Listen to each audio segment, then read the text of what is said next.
All right, let's jump right into this explainer because today we're looking at a pretty massive milestone in defense manufacturing. We're talking about India's 100% indigenous AK-203 assault rifle, officially known as the Sher. Now, if you follow military tech or procurement at all, you know that outfitting an army with a modern, reliable infantry rifle, that is one of the most fundamental challenges any military faces. I mean, it's literally the tip of the spear. Before we even start talking about fifth-generation fighter jets or nuclear submarines, you have to get the standard issue rifle right. It's the absolute basics.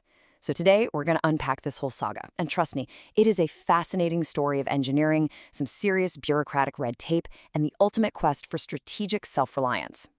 But before we get into the actual hardware, I want to pose a question to you.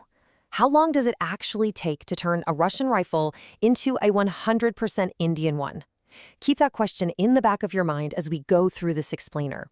Because what we're looking at today is this really fascinating, almost contradictory tension. On the one hand, we've got this highly celebrated, cutting-edge manufacturing triumph happening right now on the factory floor.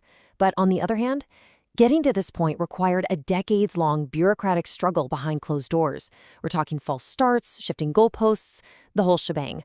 So the immediate success story we're seeing right now revolves around the Sher, which, by the way, translates to tiger. Indo-Russian Rifles Private Limited, or IRRPL, has finally manufactured and test-fired prototypes of this legendary weapon using absolutely zero imported assembly kits, none. Every single piece is sourced right from the Korwa facility in Amity, Uttar Pradesh. And these indigenous prototypes are actively being prepped to be handed over for final Army trials in September of 2026. This is a huge moment for domestic manufacturing. It marks a transition from just, assembling foreign parts to actually building a complex weapon system from the ground up, entirely within the country. And the sheer scale of this operation is just staggering. Listen to this number, 100 seconds. Once this 5,200 crore rupee joint venture hits its full operational capacity, that factory is going to pump out a brand new assault rifle every 100 seconds. That's roughly 12,000 rifles a month. At this blistering pace, they're set to deliver the Army's massive requirement of about 600,000 units almost a full year ahead of schedule. When you're dealing with the logistical nightmare of outfitting one of the largest standing armies on the planet, this is exactly the kind of volume and velocity military planners dream of. It completely rewrites the procurement math. Now, when you put the new hardware head-to-head with the legacy system, the difference is night and day. It is a massive operational upgrade. The AK-203 brings serious stopping power with a heavier 7.62mm cartridge that's designed for a strict one-shot, one-enemy doctrine, which is absolutely crucial in close-quarters urban combat, where you need immediate threat neutralization. Plus, it's just incredibly practical. It's lighter, at 3.6 kilograms, has an 800-meter range, and is famously reliable in extreme weather. Now, contrast that with the older legacy INSAS. You had a lighter 5.56mm round that often wounded rather than stopped threats, a heavier frame sitting at over 4 kilos, half the effective range, and, well, a deeply frustrating reputation for jamming when troops needed it the most. Actually, to really understand why the Sher was so desperately needed, we have to talk about the disastrous legacy of that INSS rifle. Introduced in the 1990s as a homegrown solution, it basically frustrated frontline troops for over a decade. And the issues weren't minor. They were life-threatening. During the freezing, high-altitude combat of the 1999 Kargil War, the INS's polymer magazines literally cracked in the cold, just shattered. Then in 2005, during intense counterinsurgency ops in Nepal, the rifles overheated and jammed repeatedly, which actually led to formal diplomatic complaints. It got so bad that by 2010, the Indian Army officially declared their own standard-issue rifle to be operationally inadequate. I mean, think about the gravity of that statement for a frontline military force. So the journey to fix this problem has been, well, an absurdly long saga. It's effectively a procurement labyrinth. Back in the 1950s, they adopted the SLR, which was a localized Belgian design. In the 90s, they inducted the deeply flawed INSS we just talked about. After finally deciding to scrap that, they issued a wildly ambitious global tender in 2011. More on that in a second. Then finally, in 2018, they signed a pact with Russia for the AK-203. And from there, it took 8 long years to hit the 100% indigenous production mark for 2026. It's been this crazy, multi-generational roller coaster, bouncing between foreign designs, flawed local execution, and a mountain of red tape. Remember that 2011 tender I just mentioned?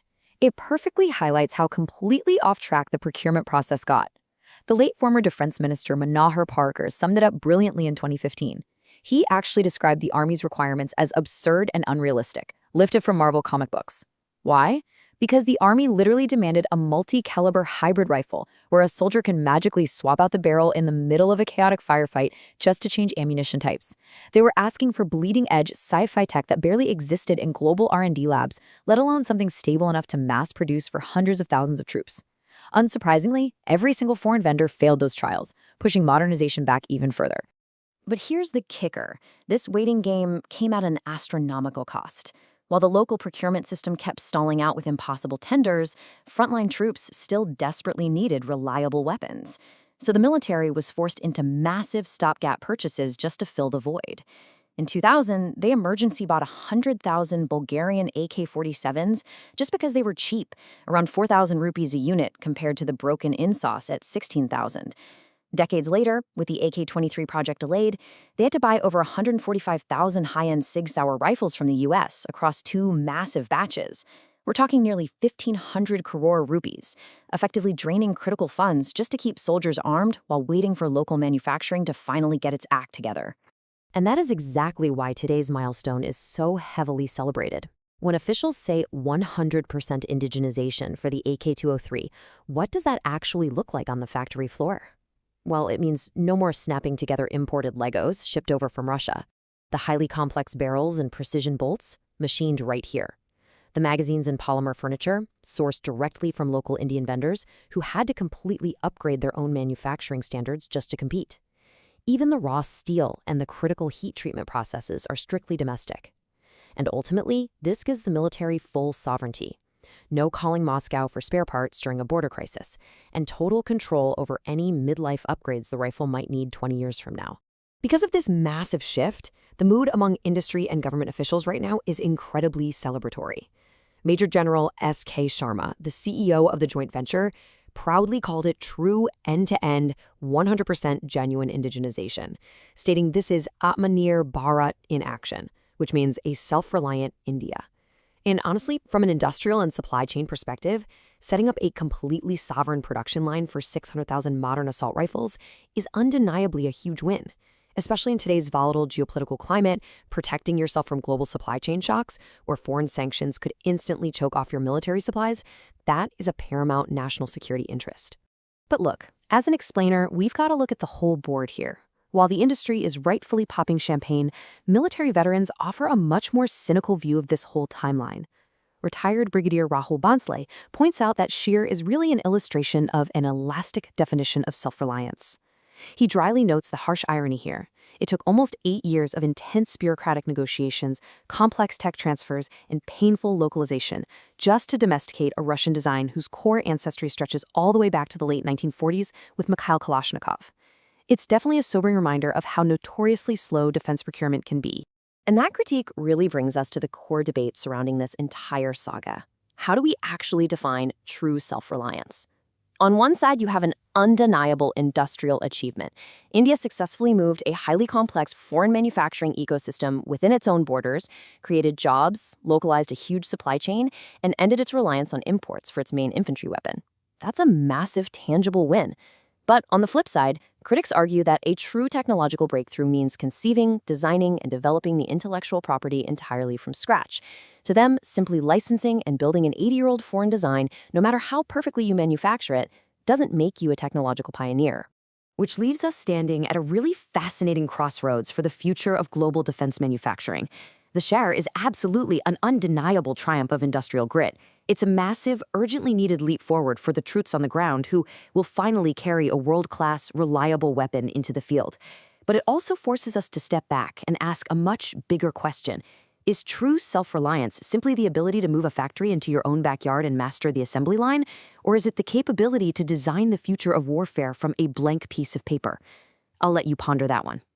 Thanks for joining me on this explainer. And as always, keep questioning how the world gets built.